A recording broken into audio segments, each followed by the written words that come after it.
Thanks for join Global Tutorial Bernard Simamora, SSI, SIP, SH, MH, MM.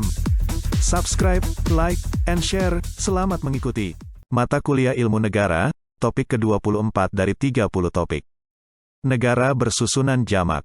Negara federal, dilihat dari asal-usulnya, kata federal, berasal dari bahasa Latin, feodus, yang artinya liga. Liga negara-negara kota yang otonom pada zaman Yunani kuno dapat dipandang sebagai negara federal yang mula-mula. Negara federasi adalah negara yang tersusun daripada beberapa negara yang semula berdiri sendiri-sendiri, yang kemudian negara-negara itu mengadakan ikatan kerjasama yang efektif. Tetapi di samping itu, negara-negara tersebut masih ingin mempunyai wewenang-wewenang yang dapat diurus sendiri. Jadi tidak semua urusan itu diserahkan kepada pemerintah gabungannya atau pemerintah federal, tetapi masih ada beberapa urusan tertentu yang tetap diurus sendiri. Urusan-urusan yang diserahkan oleh pemerintah negara-negara bagian kepada pemerintah federal, adalah urusan-urusan yang menyangkut kepentingan bersama daripada semua negara-negara bagian tersebut, misalnya urusan keuangan, urusan angkatan bersenjata, urusan pertahanan, dan sebagainya. Model negara federal berangkat dari asumsi dasar bahwa negara federal dibentuk oleh sejumlah negara atau wilayah yang independen, yang sejak awal memiliki kedaulatan atau semacam kedaulatan pada dirinya masing-masing negara atau wilayah-wilayah itu kemudian bersepakat membentuk sebuah federal. Negara dan wilayah pendiri federal itu kemudian bergantian status menjadi negara bagian atau wilayah administrasi dengan nama tertentu dalam lingkungan federal. Sebagai tatanan konstitusional dan kelembagaan politik, federasi lebih desentralisasi dibandingkan devolusi kepada pemerintahan pedesaan, perkotaan, metropolitan atau daerah. Selain itu, desentralisasi dalam tatanan federal berbeda dari devolusi karena badan-badan pemerintahan memperoleh kekuasaannya tidak dari pemerintah nasional, seperti dalam negara kesatuan, melainkan dari konstitusi yang juga menjadi sumber ketentuan yurisdiksi pemerintahan pusat.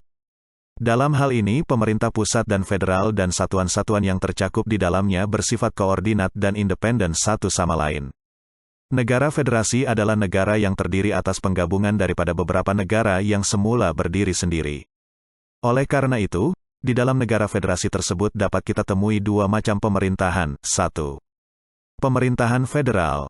Ini adalah yang merupakan pemerintahan gabungan-gabungannya atau pemerintahan ikatannya, atau pemerintahan pusatnya. 2. Pemerintah negara bagian. Jadi, negara-negara yang semula berdiri sendiri, di dalam negara federasi tersebut bergabung menjadi satu ikatan, dengan maksud untuk mengadakan kerjasama antara negara-negara tersebut demi kepentingan mereka bersama, dan di samping itu masih ada kebebasan hak-hak kenegaraan daripada negara-negara bagian itu sendiri. Sifat dasar negara federal adalah adanya pembagian kekuasaan antara pemerintah federal dengan unit federal. Menurut C.F. Strong, ada 3 hal yang membedakan negara federal satu sama lainnya. Pertama, cara pembagian kekuasaan antara pemerintah federal dengan pemerintah negara bagian. Kedua, bentuk otoritas untuk melindungi supremasi konstitusi di atas otoritas federal dan otoritas negara bagian jika muncul konflik di antara keduanya. Ketiga, menurut cara perubahan konstitusi jika dikehendaki adanya perubahan semacam itu. Salah satu ciri negara federal ialah bahwa ia mencoba menyesuaikan dua konsep yang sebenarnya bertentangan, yaitu kedaulatan negara federal dalam keseluruhannya dan kedaulatan negara bagian. Penyelenggaraan kedaulatan keluar dari negara-negara bagian diserahkan sepenuhnya kepada pemerintah federal, sedangkan kedaulatan ke dalam dibatasi. Untuk membentuk suatu negara federal menurut C.F. Strong diperlukan 2 syarat, yaitu, pertama, adanya perasaan sebangsa di antara kesatuan-kesatuan politik yang hendak membentuk federasi itu, dan kedua, adanya keinginan pada kesatuan-kesatuan politik yang hendak mengadakan federasi untuk mengadakan ikatan terbatas. Oleh karena apabila kesatuan-kesatuan politik itu menghendaki persatuan sepenuhnya maka bukan federasi yang akan dibentuk, melainkan negara kesatuan. Mengenai hubungan satuan federal dengan negara bagian sangat beraneka ragam. Tergantung sistem federal yang dijalankan. Akan tetapi, ada satu persamaan dasar pada semua negara federal. Hubungan antara satuan federal dengan negara bagian merupakan hubungan kenegaraan. Tidak hanya mengenai fungsi penyelenggaraan administrasi negara. Hubungan itu meliputi penyelenggaraan administrasi negara. Hubungan itu meliputi juga di bidang kekuasaan kehakiman dan pembentukan undang-undang. Menurut Daniel Dakide, setidaknya 44% negara di dunia hidup dalam sistem federasi. Pengertian federal dapat dibedakan atas 3 jenis berikut. 1. Negara dengan sistem federal murni yang dengan tegas merumuskan negaranya dalam konstitusinya sebagai negara federal sebanyak 18 negara. 2. Negara dengan bentuk federal arrangement, yang tidak memaklumkan diri sebagai federal, tetapi di dalam sistem pemerintahannya otonomi begitu kuat sehingga jauh lebih dekat pada sistem federal sebanyak 17 negara. Contoh United Kingdom of Great Britain dan Ireland, yang terdiri dari 4 negara dan self-governing island. 3. Bentuk negara dan pemerintahan yang disebut sebagai associated state.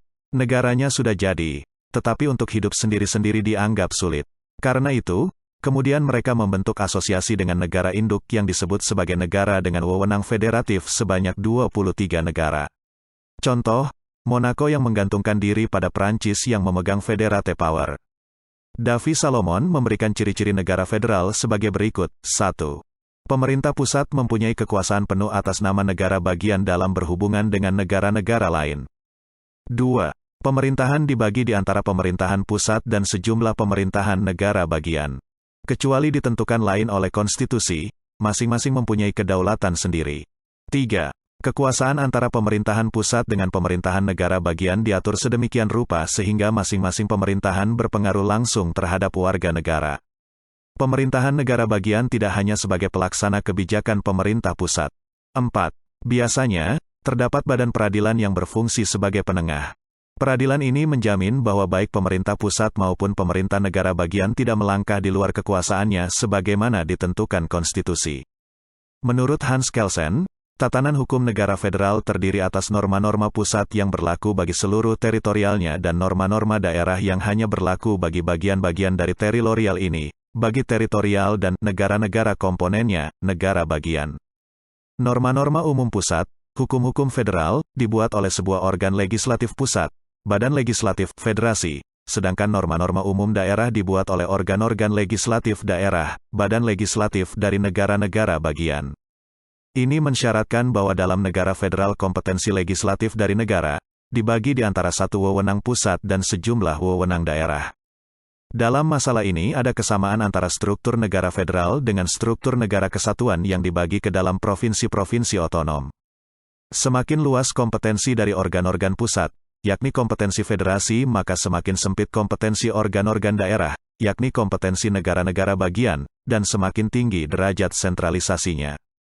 Negara federal ditandai oleh fakta bahwa negara-negara bagian memiliki suatu derajat otonomi konstitusional, yaitu bahwa organ legislatif dari masing-masing negara bagian berkompeten dalam masalah-masalah menyangkut konstitusi dari masyarakat ini sehingga perubahan-perubahan dalam konstitusi dari negara-negara bagian dapat dilakukan melalui undang-undang dari negara-negara bagian itu. Otonomi konstitusional dari negara-negara bagian ini, meskipun terbatas maka negara federal dibedakan dari suatu negara kesatuan yang relatif desentralistis, yang diorganisasi menjadi provinsi-provinsi yang otonom. Biasanya sebuah negara federal lahir melalui suatu perjanjian internasional yang ditandatangani oleh negara-negara merdeka. Fakta bahwa masing-masing negara bagian mempunyai jumlah wakil yang sama di dalam Senat membuktikan bahwa negara anggota pada mulanya adalah negara-negara merdeka dan masih tetap harus diperlakukan menurut prinsip hukum internasional yang dikenal sebagai persamaan negara-negara. Komposisi Dewan Perwakilan Negara atau Senat ini menjamin bahwa negara-negara anggota yakni masyarakat-masyarakat daerah, dengan cara demikian, turut serta di dalam prosedur pembuatan undang-undang pusat, yang sama dengan satu unsur desentralisasi.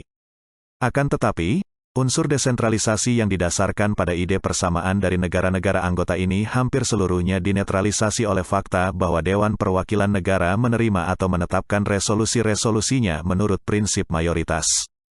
Perbedaan antara federasi dengan negara kesatuan, Kranenburg mengemukakan dua kriteria berdasarkan hukum positif sebagai berikut. 1.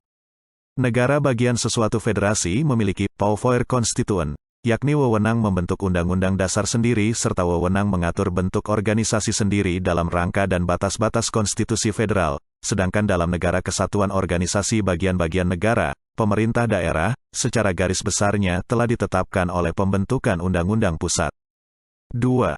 Dalam negara federal, wewenang membentuk undang-undang pusat untuk mengatur hal-hal tertentu telah terperinci satu persatu dalam konstitusi federal, sedangkan dalam negara kesatuan, wewenang pembentukan undang-undang pusat ditetapkan dalam suatu rumusan umum, dan wewenang pembentukan undang-undang rendahan, lokal, tergantung pada badan pembentuk undang-undang pusat itu. Dalam perkembangannya, negara federasi dibedakan menjadi dua jenis, yaitu negara serikat dan perserikatan negara. George Jelinek mengemukakan perbedaan antara negara serikat dan perserikatan negara sebagai berikut: apabila kedaulatan itu ada pada negara federal, yang memegang kedaulatan adalah pemerintah federal, atau pemerintah gabungannya, maka negara federal itu disebut negara serikat, sedangkan, apabila kedaulatan itu masih tetap ada negara-negara bagian, maka negara federal yang demikian itu disebut perserikatan negara.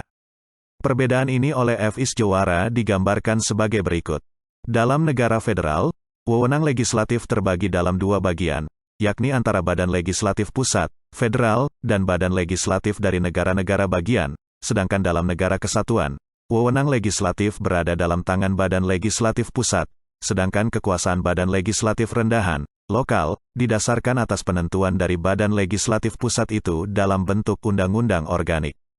Namun, menurut Hans Kelsen, dalam negara federal tidak hanya wewenang legislatif saja yang dibagi antara negara federal dan negara-negara bagian, akan tetapi juga wewenang eksekutif dan administratif. Di negara federal, tidak hanya kompetensi legislatif yang dibagi antara federasi dan negara-negara bagian, tetapi juga kompetensi yudikatif dan administratif. Ditinjau dari segi integritas antara kesatuan-kesatuan politik yang bergabung itu, maka integritas negara kesatuan lebih kokoh daripada negara federal. Bila ditinjau dari sudut kenegaraan dan sudut hukum, perbedaan antara negara federal dan negara kesatuan yang didesentralisasikan hanya perbedaan nisbi saja. Dalam hubungan ini, Kelsen mengemukakan bahwa perbedaan antara negara federal dan negara kesatuan yang didesentralisasi itu hanyalah perbedaan dalam tingkat desentralisasi. Itulah materi topik ke-24 ilmu negara. Channel ini akan sangat membantu pemahaman mahasiswa yang sedang kuliah di perguruan tinggi manapun di Indonesia, dan sebagai wawasan untuk masyarakat umum. Untuk pemahaman yang lebih baik, putar dan dengarkan video tutorial berulang-ulang. Subscribe dan like, agar Anda mendapatkan update tutorial lainnya. Bagikan juga link video ini, agar teman lain juga mendapatkan manfaat channel ini. Sekian dan terima kasih. Sampai jumpa. Bersambung ke topik 25.